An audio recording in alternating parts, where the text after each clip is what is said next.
Okay.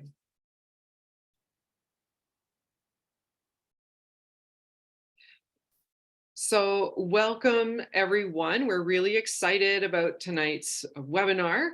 It's called Social Action in Social Studies. You're either encouraging action or endorsing the status quo. And we're really excited to have Dr. Shannon Moore here with us, who I'll introduce in just a moment.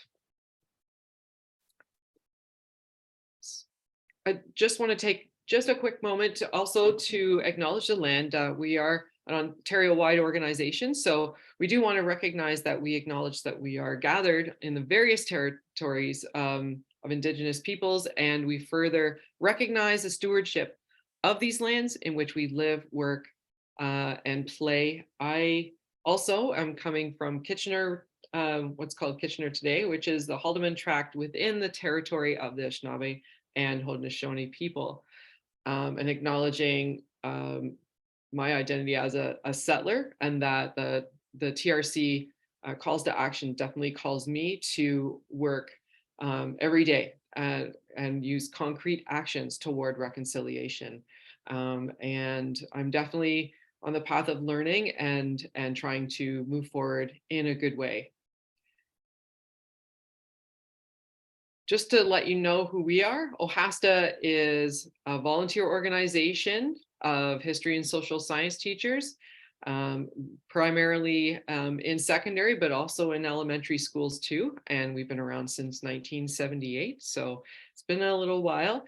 We'd like to thank the Ontario Teachers Federation for their use of the Zoom platform so that we can connect today. Just how do you use the Zoom functions?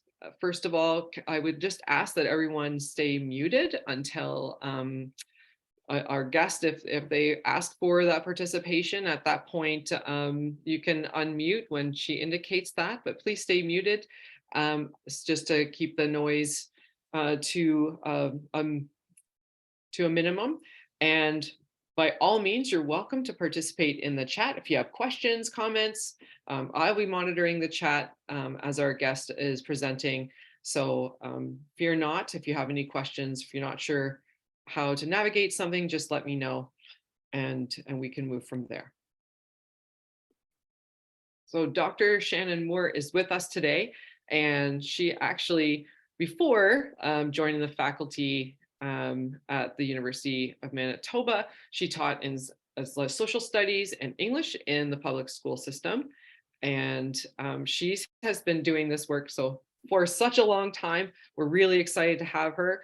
Her dissertation at the University of British Columbia was producing pedagogy, explored ways in which youth inhabit and make sense of masculinities, femininities, and sexualities as conveyed in visual digital media. Drawing on her previous research and K-12 teaching experience, she teaches courses in media education, social studies education, social justice pedagogy, and research methodologies. She's currently conducting a research project about media education. Democracy depends on it, media literacies in the social studies classroom. And she's actively involved in the Manitoba Social Science Teachers Association and is managing editor of MISTA Journal. She is also co-host of Public Good, a podcast about public education as a public good, and a founding member of People for Education. So she has a lot of free time on her hands. No, I jest. We're really, really, really glad that she's able to be here with us today. And without further ado, I will step aside and invite Dr. Shannon Moore to navigate our Zoom. Thank you. Thank you so much for that introduction. I'm going to pop in the chat right now a link for all of the breakout group links that we're going to need. So while I'm setting up my screen share, I just want to make sure that folks can access that document. And then within that document, you should be able to open all three links. And this will just make sure that when we go into the breakout rooms, everyone is accessing the same document. But if you have any trouble with that, just let us know. I'm seeing it populating right now with all of the random names that Google assigns to people as they join anonymously. It's like, what animal are you?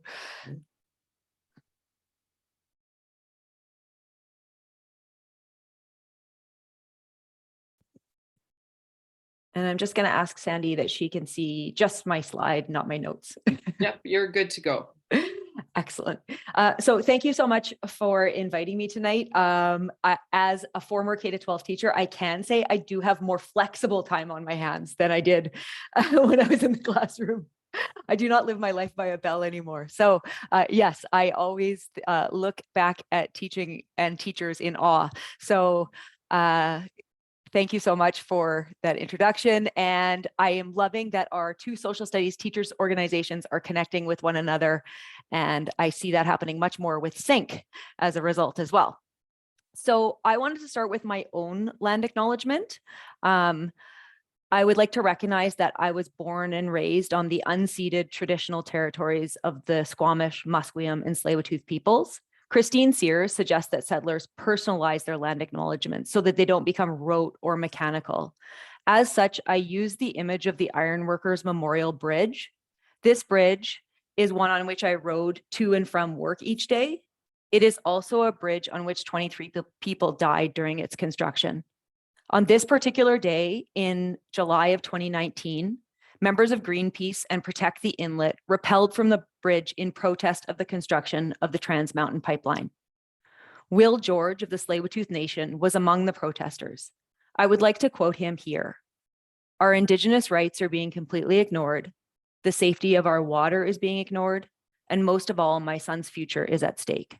I will do whatever it takes to protect the water and my family and your family. The issue of water is also front and center where I live and work now on Treaty 1 territories. The city of Winnipeg gets its water from Shoal Lake. However, the people of Shoal Lake had been under a boil water advisory from 1997 until 2021. However, many communities across Canada still live with boil water advisories. It is my hope that this land acknowledgement serves both as recognition of the legacy of colonization, but also to recognize that colonialism is ongoing. And that with our land acknowledgements, we don't just need to acknowledge, but we need to say what it is that we are doing as educators, as citizens, and as people.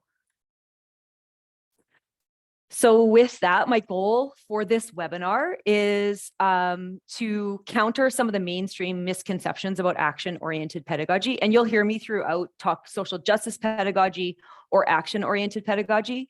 And social justice pedagogy in the literature advocates that you must have action. Without action, you have cynicism.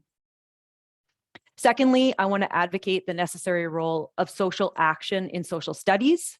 And thirdly, I want to outline the specific elements that one would need in their classroom, as well as the steps to action before you take any action. And just to let people know, depending on their comfort level, I have built in 3 breakout rooms, and so that people will have opportunities for discussion. It's not just me. I'm just going to grab a sip of water here. So in 2012, this may look like an old magazine to folks, and it is. Maclean's magazine published an article, Why Are Schools Brainwashing Our Children? The opening paragraph outlines 4 classroom examples that are rooted in social justice principles, according to the author. They include grade 3 students in Toronto protesting a pipeline, a school agenda given to grade 1 students in Toronto that marked the International Day of Zero Tolerance for Female Genital Mutilation, a litterless lunch contest in a Quebec elementary school, and in a New Brunswick school, a simulation of planetary explosion in which students determined who lived or died based on ethnic, country, or linguistic identity markers. The point of the article, in my view, is to sully social justice or action-oriented pedagogy and to suggest that any action that students take must have been coerced by the teacher. Many of the examples in the article do not align with the principles of social justice education, and I am unclear how they were chosen as exemplars of such pedagogy. But I am sure of 2 things. The article did encourage misunderstandings and vilification of social justice education. I know it did with my family. I had many contentious conversations about it, and with my colleagues. And the article did and continues to inform my thinking about what needs to be set up before a student can ethically take action in the world. And so, as much as I hated the article, it did do something for me. And so what I wanted to start with today is our first breakout room. And in this breakout room, if you are in breakout room 6, for example, you'll go to that breakout room document number 1, and you'll go to group 6, breakout 1, because you're in group 6. And all I want people to think about in this first breakout room is introduce yourselves to one another, say good evening, all of that good stuff. And then talk about, how would you define social action? What do we mean as teachers when we say social action? Then, are there any topics that you would say you would not take up with children and youth, or any forms of action that you would not take up? Thirdly, do you have criteria in your head? This is a topic I would allow. This is a topic I would not allow. This is an action I would allow. This is an action I would not allow. And how are you making those decisions? And then finally, I've outlined some examples from the article of both topics and forms of action.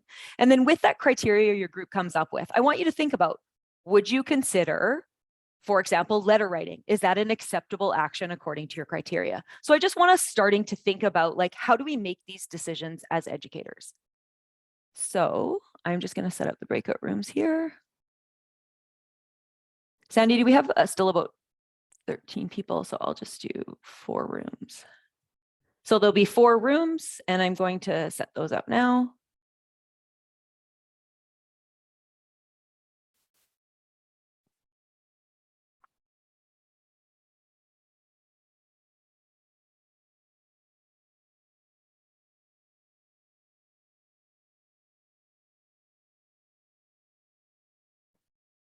Okay, I wanted to give people about 10 minutes there.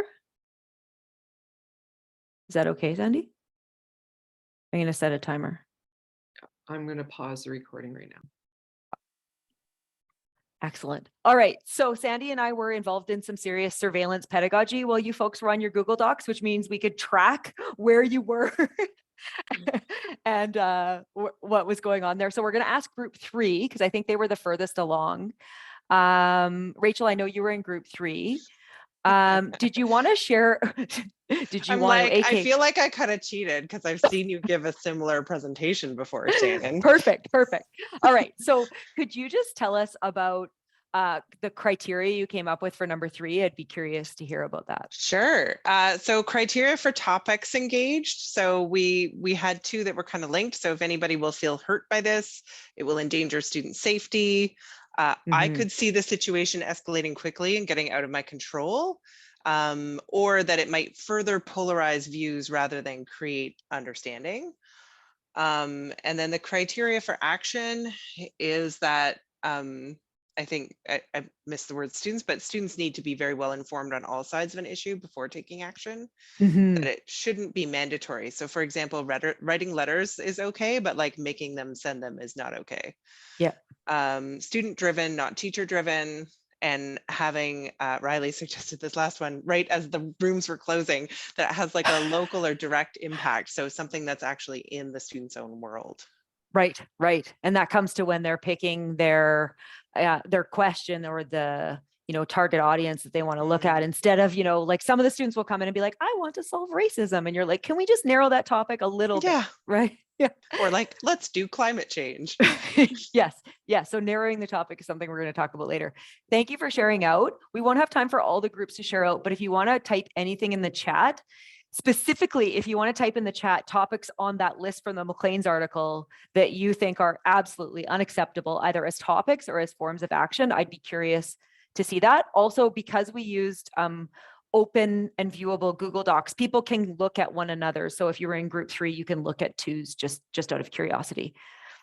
So I wanted to start with that because, like I said, since 2012, I have grappled with this article, and yet it has informed how I think about how I take up social action projects.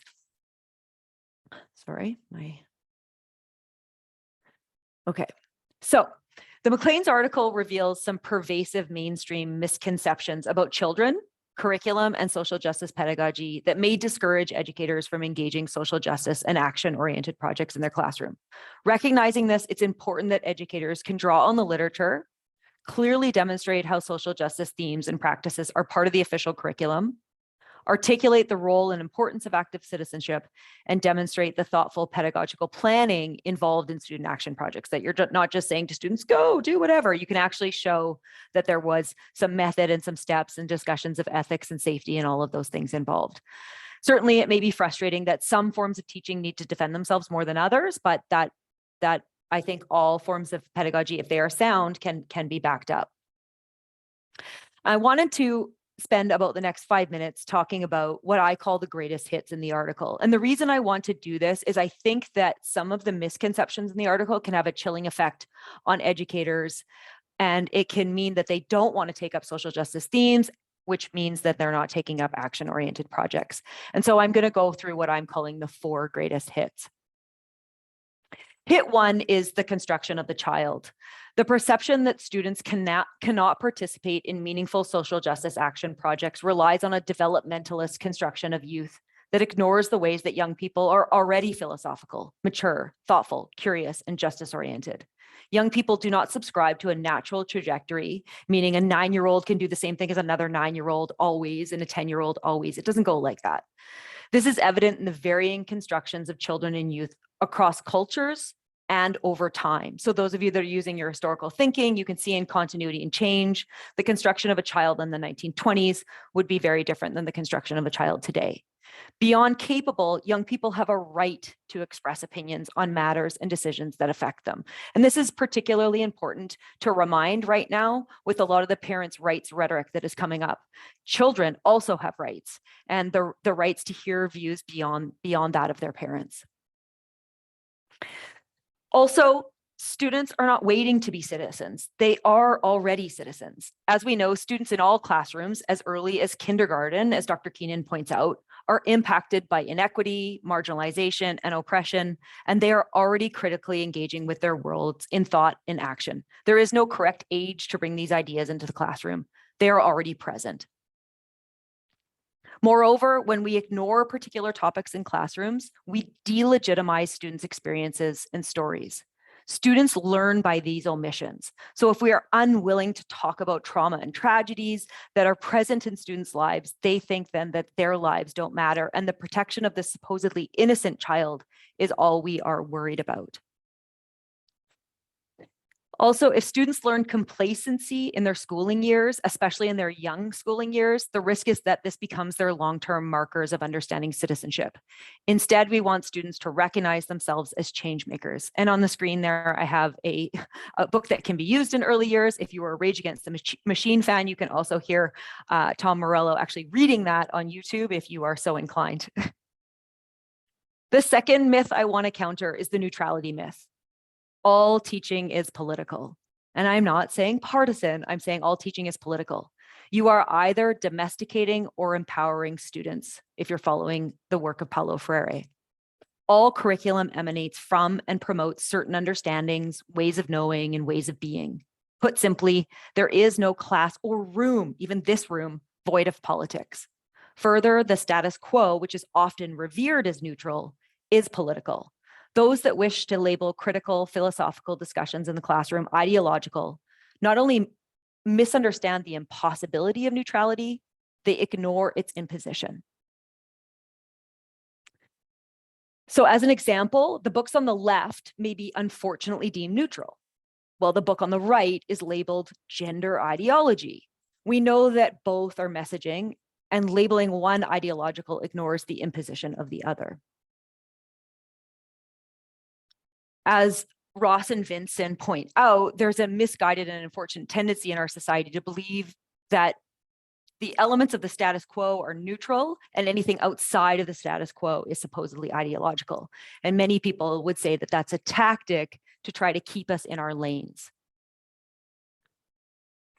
I also want to point out that saying nothing, like ignoring topics or themes, indicates to students what we think is important. A teacher who talked about International Women's Day today is no more political than the teacher who ignored it. Similarly, whether we ignore or encourage social action, we are sending our students a message, but in neither case are we being neutral. Certain topics, I would even argue, demand a response. It is our ethical obligation to respond to certain topics, one being obviously the climate crisis. And as Dr. Alicia Farrell points out in both Teaching the Anthropocene and her great episode on the Writers Festival radio podcast, that teachers are not fulfilling their ethical duty if they don't take up some of these topics. And so I say all of this to counter that neutrality myth. But this doesn't mean that educators and social justice educators can just say, well, then that means that I have free license to do anything. Teachers committed to teaching for social justice should not let their analysis, words, or actions congeal into new orthodoxies. Instead, it means that educators need to constantly reflect on their own assumptions, encourage students to see opposing viewpoints, and teach students to think carefully about any decision to act. The last big myth that the article seems to put forward, and I think that has a chilling effect, is that social justice issues and action-oriented pedagogy is not part of the curriculum. And any of you sitting here right now know that that is a farce.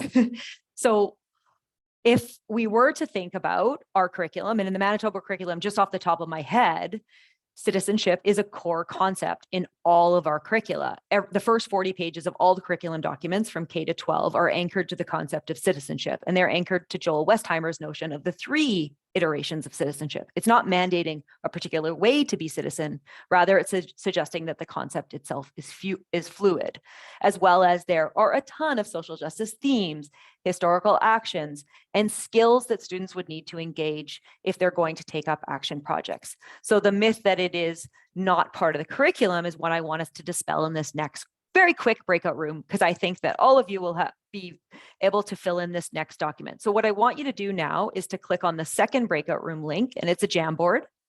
And if you're in group 1, you'll fill in page 1. If you're in group 2, you'll fill in page 2. And what I want you to do is, off the top of your heads, what would you say from the curriculum is in the Ontario curriculum? You could say, yeah, all of this is there. I'm not betraying the curriculum by doing action-oriented projects. I'm actually fulfilling the curriculum.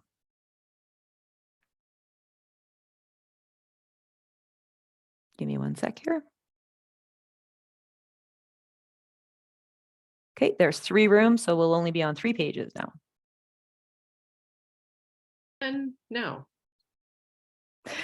Okay, I'm going to ask first, Risa, do you mind sharing out what you said in the chat? Because I actually counted the number of times it said in the Manitoba curriculum. So I just wanted to, do you mind sharing what you had commented on before we crossed over? Not putting the camera on. You don't want to see. No, no worries. At home sick hair today. Okay, well, so I have been a civics teacher since the beginning of civics, but to be honest, I took a 10-year break from civics. And I returned to civics last year, and then we got the new curriculum this year. And obviously I read the new document, and it is, I mean, that's the whole message behind the course. Yes. And I also, in the past few years, I've been recovering geography, which is a very citizenship oriented course. Yeah. So it is ironic because the people who put together the curriculum documents, they are not supposed to be political. Yeah. But they are overseen, obviously, by the politicians. And I sometimes wonder, do the politicians not know what's in the curriculum documents? Yes. It's kind of like in our province, we've just brought, this could be a whole other can of worms I'm opening up, but we just brought back standardized tests. And it's just like, do you read the literature that says what it says about proper formative assessment? But you're going ahead with that anyways, right? So there seems to be a disconnect, but we can have a whole other discussion about deprofessionalization of educators in a later talk. Thank you for sharing that out. And like I said, I actually did control find on the Manitoba Ed documents just to see how many times the word social justice was in there, because I want to be able to show people when they're trying to charge teachers with being propagandists and ideologues and say, no, I'm doing my job. It's right in the curriculum. Not just the exact terminology, but of course, as all of you saw when you were doing this, there are themes that connect. There are skills that connect. So can I just have one person from group 1? And I'm sorry, how would I just, might be easier. Dawn, you're the first name, but if you want to pass, I don't mean to call you out. Do you mind sharing anything you'd like, something you found interesting? Because group 1 seemed to have the most on their doc. Oh, sorry, I'm not actually seeing my doc. So just give me 1 second. That would help if I could see it. I think we had a lot because we started getting into discussions of historical examples. So there might be a lot of history teachers in the group. And then because, well, I'm a civics teacher, there's a lot more current issues that I'm dealing with or talking about. Pipeline protests. We've been talking about convoy, freedom convoy, and we've been, and then we've been always dealing with missing and murdered Indigenous women and things like that. But the social justice themes that we had up there, we all were just starting to hit at this individually. So again, just some of these topics are actually given in the OHASTA documents for civics for the new course. So themes like climate change, LGBTQ rights. Here we've had one person actually added intersectionality and financial literacy, geography, and all of these other things. So I have students covering, I think there's like 30 different topics that are all social justice themes that are all currently at some point in the news, even like human trafficking, also just all sorts of things, the housing crisis. And so we didn't actually get to the skills, but we did get a lot of talking going in the other two things there. Absolutely. Thank you so much for sharing out. And I'm sure people can toggle between the Jamboard slides and take a look at what other people have put. But as both of you just made very clear, you know, this is in our curriculum. And if we think about the social justice literature and drawing on the work of Wayne Au and others in this, they're saying that we can't just, you know, put in front of students' faces issues of the climate crisis, issues of human trafficking, all of those things that Group 1 just shared out. We have to then invite students to action. Otherwise, we create what these authors are calling factories of cynicism. And so our social justice education cannot stop at just talking about all the injustices and doing the research around injustices and all that good stuff. It needs to then go, okay, where are we going to go from there?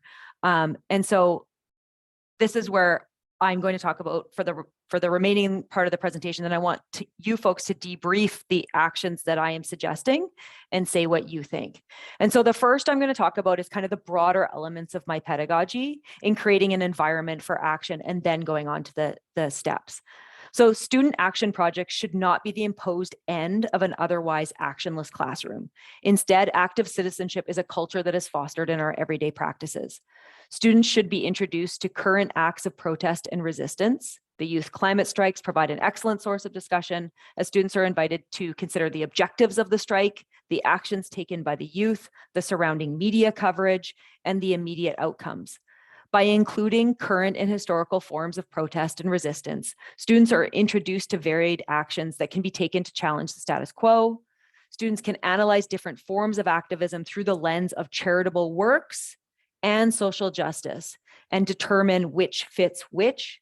And then they can decide the benefits of social justice, which gets at the root actions, over charity. They can also evaluate whether the forums are effective and or how well they align with the objective of the protest. So for example, if somebody throws paint on somebody's fur coat, is that doing what they think the intended actions were? Students can also consider the risks, complexities, and ethical considerations of these actions. All of this analysis helps inform their own action. So when we're looking at historical actions, we're using that to inform what they might do as their own actions. Beyond current examples of protest and resistance, we need to frame current rights and freedoms in relation to historical activism. That is, our curriculum should always include context of how particular rights were achieved, so that students recognize that these rights are not automatic. They emerge through resistance and action. So obviously, big discussions are going on around healthcare right now, or labor rights. Students need to know that these rights and these systems that were set up were not automatic, that people fought for them, and understand that they continue to need to be fought for. In addition, students can evaluate how resistance and protest are represented in various mediums. That is, they can evaluate how the word choice, headlines, images, captions, and inclusion of protests are taken up in various forms of media. In doing so, they might consider whether protests are encouraged or discouraged in mainstream media. For example, they could compare, CBC to the National Post of the same protest and see what language they use. Do they even use the word protest? And how that impacts the practice of protest and resistance in our society. Do they think that from media, protest is encouraged as a form of citizenship, or is it vilified in our current forms of media? And so on the screen here, you can see something like "we are water protectors," which is language that is used more protect or defend rather than protesters. And you can see there on the right-hand side an opinion piece from the National Post. So obviously two very different mediums, but in each medium, we would look at what are the codes of that medium. How does a picture book communicate? How are the visuals used? How are the words used? And then how does a newspaper source communicate? How do they use headlines? How do they use captioning? So there's lots of media literacies that can be taken up in your classes to get the students to critically think about, how have I been as a citizen made to think about protest? Have I been made to think that that is a positive action as a citizen, or do my media sources make me think otherwise? Beyond creating a culture in your classroom that recognizes and celebrates social movements, there are two dimensions to preparing students to undertake responsible social action. First, helping students work through a set of steps that begin with initial inquiry and end with reflection on the lessons learned. And that's what I'm trying to articulate in the middle there. And second, ensuring that the entire process respects the core principles of social justice education. That being recognizing differing perspectives, embedding critical thinking, emphasizing ethics, and lots of ethical discussions, and encouraging complexity. And what I mean by that is inviting students to think about that they may be excited about taking an action, but there could be economic consequences. If we ban all plastics, what does that mean for people that work in plastics? That doesn't mean that they don't go ahead with their action, but it means that they are encouraged within your class to think about how one action may have other consequences. And then they need to decide, am I still okay going ahead with this? And how can I use my creative thinking to think about how I would tend to those folks that are losing jobs within that industry? And then learning from others' experiences. So constantly making sure that students are placed in relation to other students that are taking up action projects. So, well, those are the larger elements of the classroom and my teaching overall. So it's not just like what happens in our Global Issues 12 classroom, which is they go along all year and then all of a sudden it's like, boom, let's do a social action project. I think that you need to have all those elements that I just spoke about, as well as the steps that I'm about to speak about, so you don't land on the front cover of Maclean's magazine. The first being, I think you should start with inquiry. So as we know, if a teacher is being charged with being propagandist and deciding for students, that this is the issue you're taking up and this is the action you're going to take, I think that we can, get people to think otherwise if we're saying, no, this started with student inquiry. This started with something students were interested in. And those of you that have ever worked in early years know that early year students come in all the time and go, why are animals in the zoo? They have questions about the way the world is, and they may have ideas about how they want to change it. They come in not only experiencing in their lives issues of racism, sexism, and homophobia that they may want to talk about, but they also just may have an inquiry that they want to take up.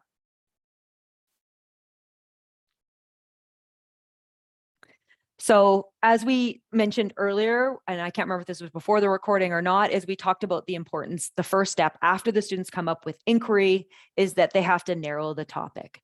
So rather than saying, I'm going to solve the climate crisis, how can we bring that rope in? Well, who is your target audience and what specifically would you like to do in relation to inquiry?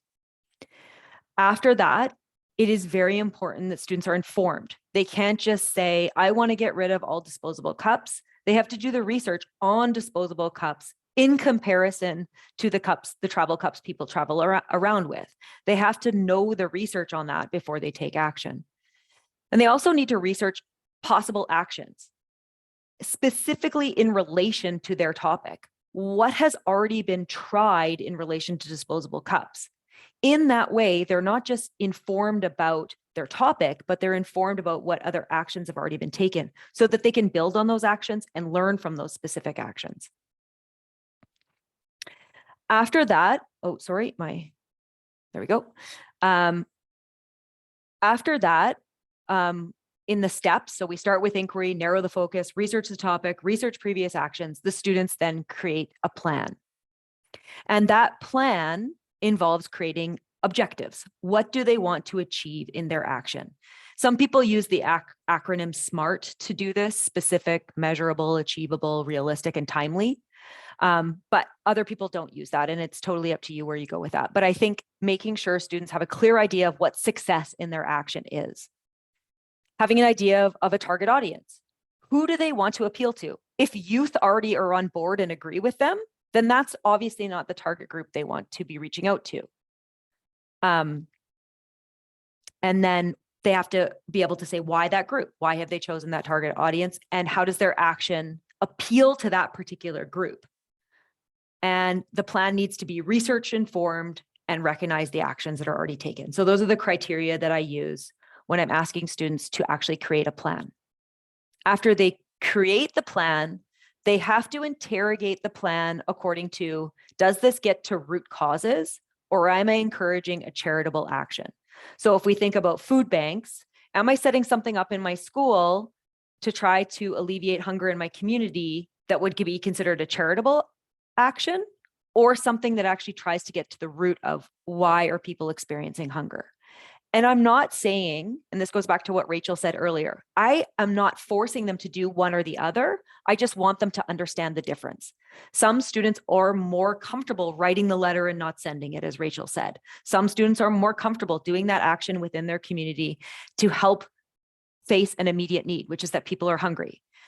Other students want to get to the core of the problem. But regardless of what they choose, I think they need to understand the limits of their choice. So if they are doing a charitable action, that is something that we have discussed in the class throughout, is the difference between social justice and charity, and how some acts of charity can actually more deeply ingrain some of the issues.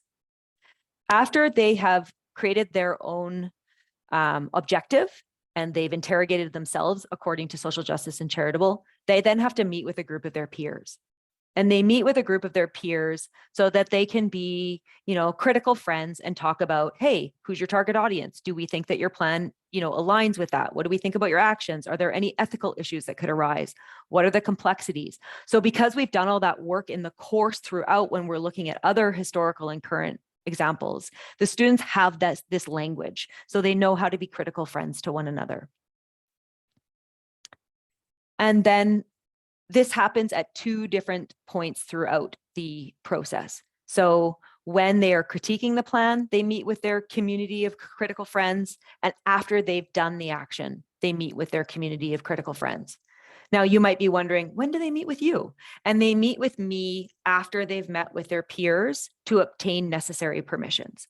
So some of my students in BC, they decided that they wanted to go to elementary schools and do things like go meet with the youth and read them a book that they had created about, water preservation. If they were going to do that, they needed to have field trip forms to leave the school on their prep block to go meet. We had to connect with the teachers at that school. So in obtaining necessary permissions, I get an opportunity to hear their plan. And I also make sure that what they're doing is not going to get them in any trouble at the school, any trouble with their parents, or in any trouble in the community. And it's not going to put them in harm's way. So what I want you folks to do for our last breakout today is I want you to think of my plan, and on your Jamboard page 1, 2, or 3, I want you with a yellow Post-it, and you don't have to be this structured if you don't want to, but with a yellow Post-it, is there anything that's missing in the steps that I have to try to not land myself on the cover of Maclean's? Is there anything that's out of order? Is there anything that could be a possible pitfall or something that I haven't even thought of?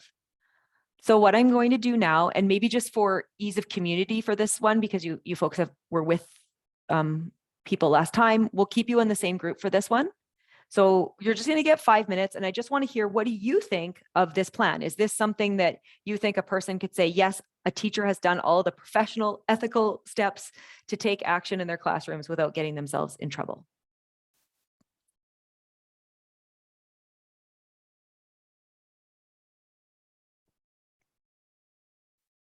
Again. All right, thank you, everyone. We were looking at Jamboard slide 1, which seemed like most folks were on, and I appreciated the comments people were making about individual projects being time consuming, and recognizing the context of the civics course is 9 weeks in Ontario. But my plea would be that this doesn't just happen in global issues in Manitoba or social justice in BC or civics in Ontario, that we're trying to actually encourage action in all of our classes. Somebody else said, start with an action, like start with a student action that has already been done, or something you do. And I think that's a great way to say, I'm not just asking youth to be action oriented. I'm trying to say what I do in my life to practice what I preach. And ways of organizing people by groups was another suggestion made on there. So if there was a bunch of people in the class that were interested in the Black Lives Matter movement, then you might group them all together. And that could be a way to deal with the inability to meet with every single student about their project, which can be very difficult. And I did it at lunch and after school. So I want to admit that. I'm cognizant of time, so I'm just going to conclude, and then Sandy has a final slide.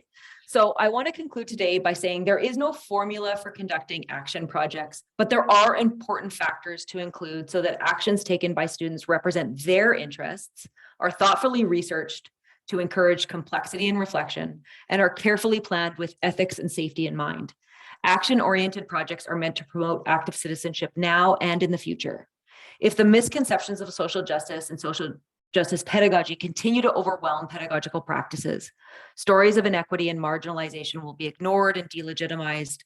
The status quo will persist as the apolitical norm, and students will only learn limited understandings of citizenship. So thank you. Thank you so much, Dr. Shannon Moore. That you have given us so much to think about and consider in terms of embedding social action in real ways in our classrooms, and also really concrete ways to engage students in this really important work. So I want to say thank you so much on behalf of all of us who attended and those who will eventually hopefully watch our webinar. Speaking of which, OHASA does record our webinars and we post them on our website. So you can see them in the toolbar there. So this one and others will be available and are available for you now and in the future. So you can always go back and rewatch this fascinating webinar and the other ones that we've had in the past. So thank you everyone for joining in. Thank you again, Dr. Shannon Moore. And we'll hope to see everyone again in another webinar. Thank you for inviting me. Good night, everyone.